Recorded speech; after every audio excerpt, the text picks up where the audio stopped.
4 out of 6 roommates sharing a rented off-campus apartment were brutally murdered by stabbing a sharp blade knife. The other 2 roommates who survived were in the house during the incident, but were unhurt. The house was sieged by the police, and they took the help of every speculation camera to record all the evidence present. The murder was later found to be done by a person pursuing a Ph.D. in criminal justice. He has been concerned and careful in every action, but got caught by his DNA. The case took more than months to be solved, but the motive for the killing and who and why were the targets are still not known. The house owner and university agreed to demolish the house and make a healing garden instead in their remembrance, and it has been made. A house that was home to 6 university students encountered the murders of 4 of them. A house that was a living testimony of the cruelty that happened on the 13th of November has been demolished. The case was solved, but is now healing by demolishing and undrawing the stories that the home before being a crime scene holds. Madison Mogan, age 21, was a marketing major and a member of a sorority group called Pi Beta Phi and was working at Mad Greek Restaurant with Zana. We will get to know who Zana is later. If the killer had known her, he would have never killed her, said Madison Mogan's father. Madison had a heart of gold. She used to cherish many long-term friendships and other family ties. She had good relations with her roommates and other friends. Madison Mogan's boyfriend said he had been excited about his graduation next year and how she always wanted to explore the world. He also mentioned she wants people to always remember her for the love she gives. Kaylee, aged 21, majoring in general studies at the College of Letters, Arts and Social Sciences. She was going to graduate in December. Madison and Kaylee had been best friends since childhood. They did their schooling together, went to the same college, shared the same apartment, and died together on the same bed. She was adventurous. She had plans for the future, and she was doing everything to fulfill them. She had planned to move to Austin, Texas, with a close friend, Jordan Quesnel, in June. Miss Quesnel mentioned she had secured a position in a marketing firm and was excited to explore the country. Indeed, Kaylee was a dedicated girl, a daughter to be proud of. Her father was all in tears at her loss and spoke for her every time. Ethan Chapin, age 20, was a freshman from Washington State and was majoring in recreation, sports and tourism management. He was one of the set of triplets. All 3 siblings, Ethan, Hunter and Mazai, were students of Idaho University. 3 kids and parents, the happy family were together a day before the murder, on the 12th of November. They were together to attend the dance organized by sister Mazai. The siblings were thankful that they got to spend the very last day happily together. They said he was the life of the party and he always made everyone happy. He was the kindest soul. More than these bright characteristics, Ethan was a basketball player and was well known by his friends and family. Miss Caffin describes her child as the brightest light. Zana, age 20, was majoring in marketing at the College of Business and Economics. She grew up in Idaho but spent her time in Arizona. She was Ethan's girlfriend and unfortunately the 4th victim. Mr. Knodel, Zana's father, told the police station that her daughter was strong-willed. She was in contact with her family and talked a lot about her independent college life. He had a phone call with her at midnight and she was completely fine, but who would have thought this was their last? He was in shock because she was killed when she was with her friends. He said she was always living with her friends. Why Zana? She was just chilling in the house with her boyfriend Ethan. The Idaho house at 1122 King Road in Moscow, Idaho, where it all unraveled, was home to 6 students. Even after 4 were killed, 2 were alive and present in the house at that time and after. They were Dylan Mortensen and Bethany Funke. Police said they had no evidence to suspect them.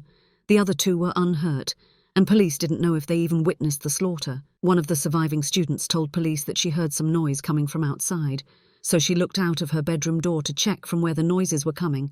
She was stunned to see a black clothing and masked man walking past her towards a sliding door at the back of her room. She went back into her room and locked her door. What she did after that was unclear. The roomie had seen the masked man and had suspected something was not good, but she didn't call 911. Police were able to reach the crime scene 6 hours after it all happened.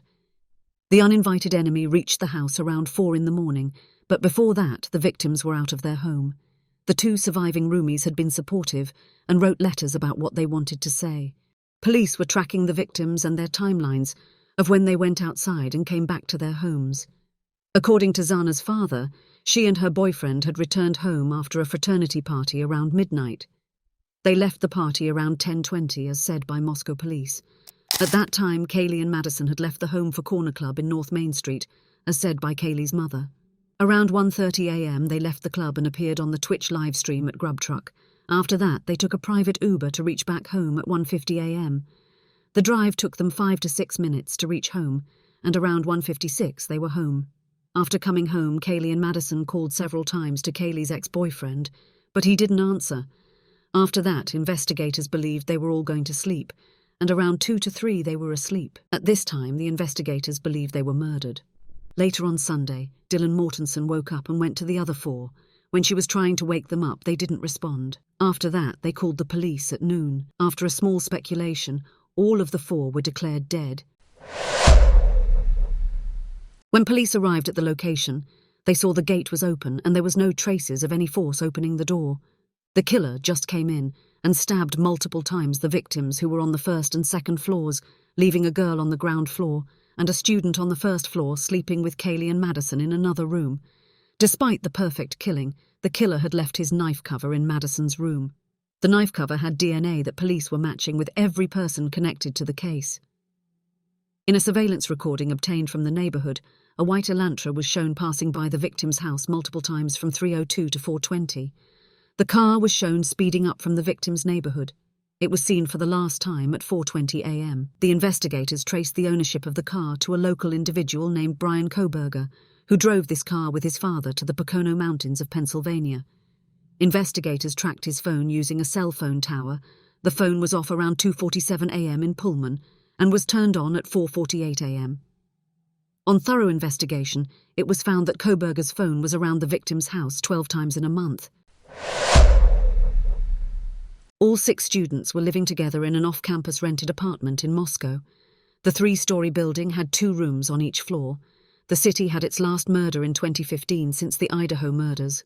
The University of Idaho cancelled the evening classes on the 14th of November and also scheduled a candlelight vigil at the university building lawn, but then postponed it to 2 weeks. Police had first said no threat to the community, but after a few days of investigation, they said they couldn't say anything. On the 18th of November, the fall holidays started, and the university had to resume. After the 28th of November, the students took their Thanksgiving holidays and started leaving the area for their safety, and many professors also cancelled their lectures. The students who were residing in the location were anxious and in fear because of the murders and were concerned for their safety. Due to weather conditions, the candlelight vigil was conducted indoors. On the 19th of November, police requested the public to submit any video of the house or neighborhood they have of the day it all happened. Police had got about 2,600 email tips, 2,700 phone calls, and about 1,000 videos. The DNA found on the knife cover was tested to find out who the real killer was. The DNA matched was found to be connected with Koberger, the owner of that black Elantra and the only person of interest in the quadruple homicide. The investigators then traced the DNA to Brian Koberger by trash outside his house in Pennsylvania. Before arresting Koberger, police monitored Koberger from outside his house. He was seen wearing surgical gloves and putting trash bags in the neighbor's garbage can. He had also cleaned his car inside out. Investigators found a knife, a pistol, a black mask, and an ID in a surgical glove kept in a box. 28-year-old Brian Koberger was taken into custody by FBI and Pennsylvania police on Deck 30 at his parents' home. Brian graduated in criminal justice. In the fall semester, Koberger had enrolled himself at Washington State, a 10-minute drive from Idaho. Days before the murder, a classmate of Koberger recalled he was highly invested in discussions like how murder is investigated, about DNA and other evidence prosecutors used to win convictions. Even after killing, he was engaged in grading papers for his job. Koberger was arrested on 4 counts of first-degree murder. He appointed a public defender. Koberger first appeared in court on 12th of January. On May 17, 2023, the Latah District Court announced Koberger was indicted by the grand jury for 5 charges. Koberger's attorney said he kept silent and maintained his innocence throughout the hearing and has entered a not guilty plea. On June 26th, the Latah jury announced the death penalty for Koberger. The arrest was made and investigators have evidence against Koberger, but there was no motive found in the killings. The families of the victims say they believe Koberger knew Madison and Kaylee. But Koberger's attorneys and investigators claim there is no connection between them. 4 homicides with a motivation have made this closed case open. The Idaho house is grim evidence of the 4 students being murdered. It reminds everyone of the scary night. The house that used to shine with the people living in it has been demolished. Before demolishing the house, the university wrote a word-to-word letter to all the parents of the victims, stating the house owner had given that property to the university, and both are agreeing to demolish the property. Jody Walker from the University of Idaho said, "All 4 students will live in our hearts forever. Their families are in our hearts forever. We are just demolishing the physical structure where the crime took place." A memorial park has been made in their remembrance by the university. The university has also awarded posthumous degrees to the victims Madison, Kaylee, Ethan and Xana. The 4 murders in the Idaho house have been tragic for the whole nation and the world. 4 people were killed by multiple stabbings at midnight when they were asleep. The killer and victim have no sign of knowing each other. This case has not answered any questions so far, but there it is. At least the killer is behind bars. The families are happy with the arrest, but the saddening deaths of their loved ones is irreplaceable. The Idaho house, being one of the last memories associated with the victims, has been demolished, and here we are with the minimal details of how sad their end was.